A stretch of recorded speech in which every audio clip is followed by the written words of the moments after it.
He wakes up before the alarm, not because he is eager for the day, because something in him has been running since before he opened his eyes. You have felt that too, perhaps without ever naming it. That low-frequency hum of obligation that does not announce itself, but simply operates, like a system that never fully powers down. I noticed this about him. He does not reach for his phone to check messages. He reaches for it because not checking feels irresponsible. There is a difference there, and it matters enormously. The first is a choice. The second is something else entirely. He makes coffee without thinking about the coffee. His mind is already at the first meeting, the overdue reply, the thing he promised he would handle before anyone else woke up. This is not distraction in the ordinary sense. This is a man whose attention has been pre-allocated before the day has technically begun. Watch him closely enough, and a pattern emerges. He is never fully in the room he is standing in. Part of him is always somewhere responsibility has not yet been satisfied. That is not a personality flaw. That is a nervous system trained across decades to anticipate where the next demand will come from before it arrives. The training did not happen in one place. It accumulated in layers so gradual that no single moment announced itself as the moment everything changed. There was a version of him in his 20s who carried responsibility like a backpack. It was heavy, but he could set it down. He could leave work and leave it there.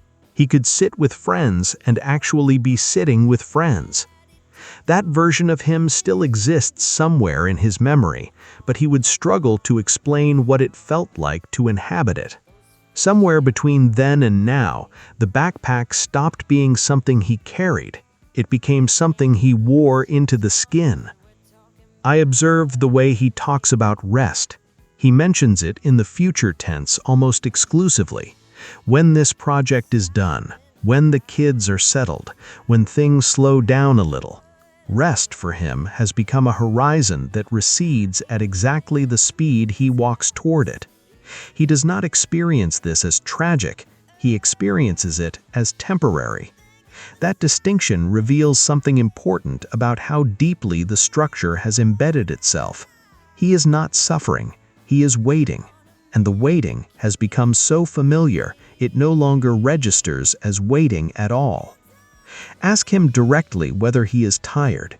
He will pause before answering, not because he is searching for honesty, because the honest answer requires translating something he has not put into language before.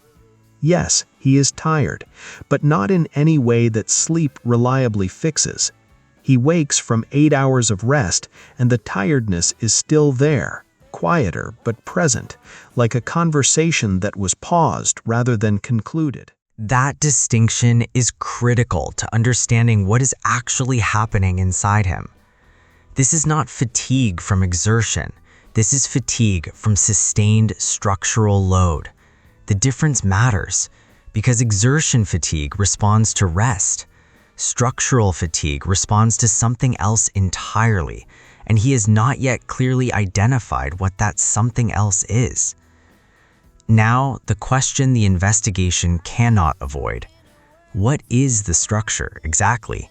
Where did it come from? And why does it persist even when the original conditions that created it no longer exist? He grew up in a particular window of history, old enough to remember a world before digital acceleration, young enough to be fully inducted into everything that came after.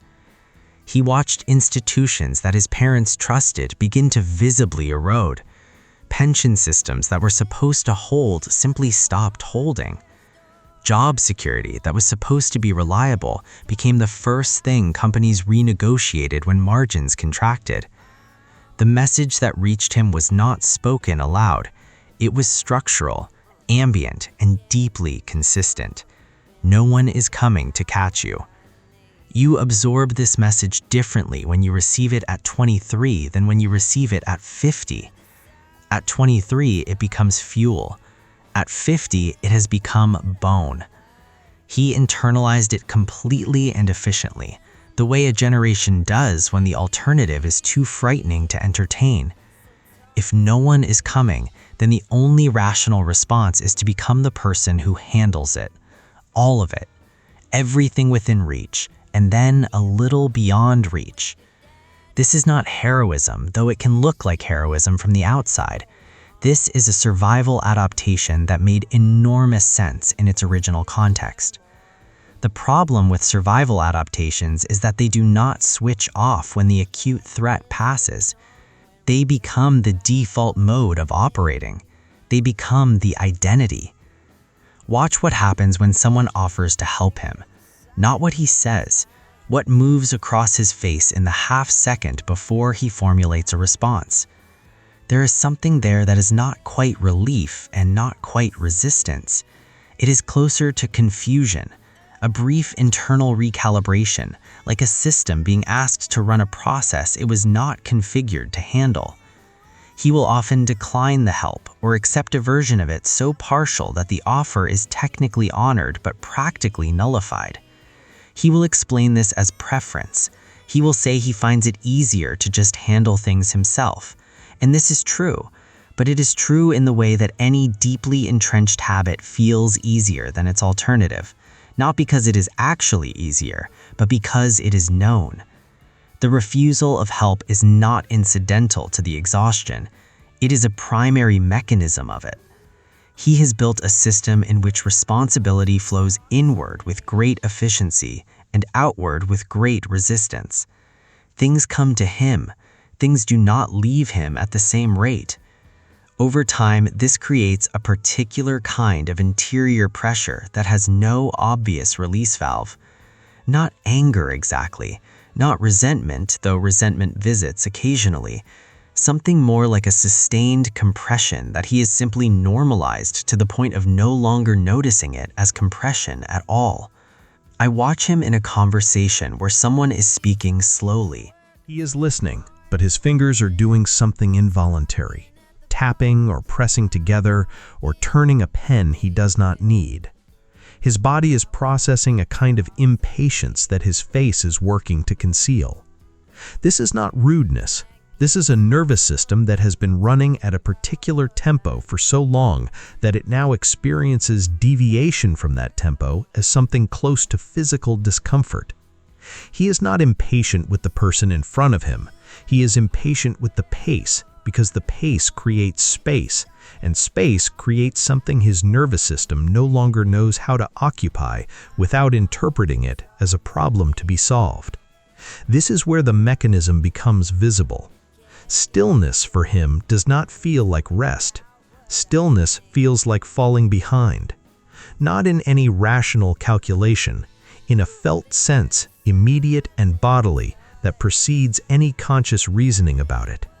He has not chosen this response. He has accumulated it across so many years of operating inside systems that rewarded constant forward motion that his nervous system has restructured itself around that reward.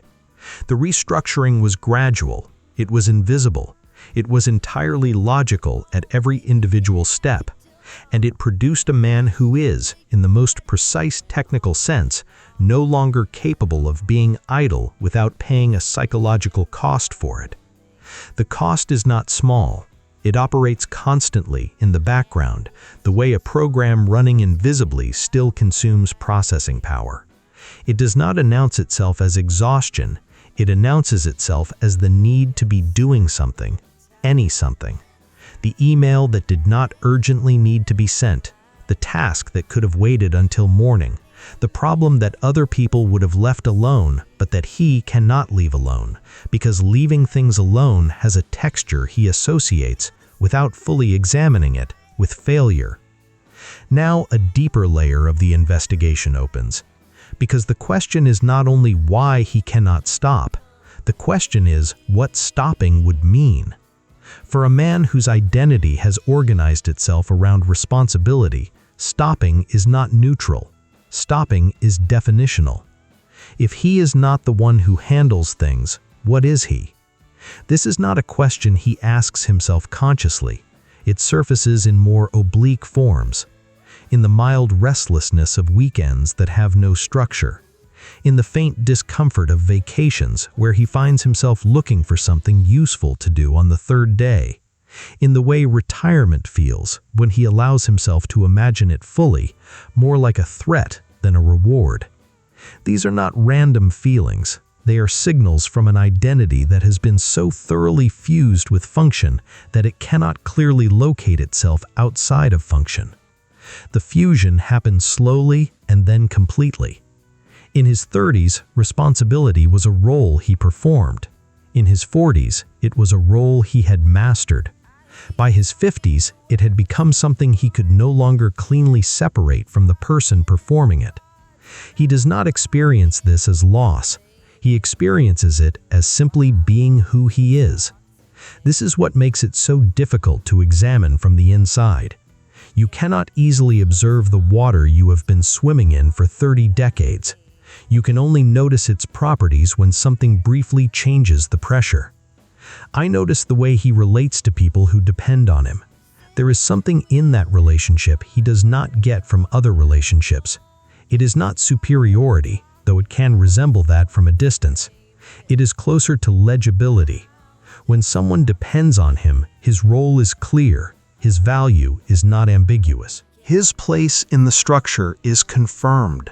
Dependency from others functions as a kind of ongoing proof that he is where he is supposed to be. This is a quiet thing that he has almost certainly never articulated, but examine the pattern of who he gravitates toward and who he unconsciously creates distance from, and the structure becomes visible. He is most comfortable with people whose need for him is consistent and confirmed. He is least comfortable with people who seem to require nothing from him at all. This is not a deficiency in his capacity for intimacy. It is a very specific shape that intimacy has taken, carved by decades of operating inside a role where his value was transactional in the most literal sense. He produced, he was valued. When the production was visible, so was he. When it was not, something in him quietly questioned whether he was still where he was supposed to be. The investigation arrives now at a territory that is harder to see clearly from the outside. Not harder because it is hidden, harder because it is so pervasive across a generation that it no longer reads as individual psychology. It reads as normal, and normal things do not get examined. He is not alone in this structure. The man in his office who works 2 hours after everyone else leaves is carrying the same structure. The man who answers messages at 11 at night is not addicted to work in any simple sense. He is maintaining a system of self-definition that he does not yet have an alternative architecture for. The man who has not taken a real vacation in 4 years is not ignoring his own needs. He is operating inside a framework where those needs and the need to perform responsibility have become so thoroughly intertwined that separating them feels like an act of self-subtraction. This is the collective blind spot.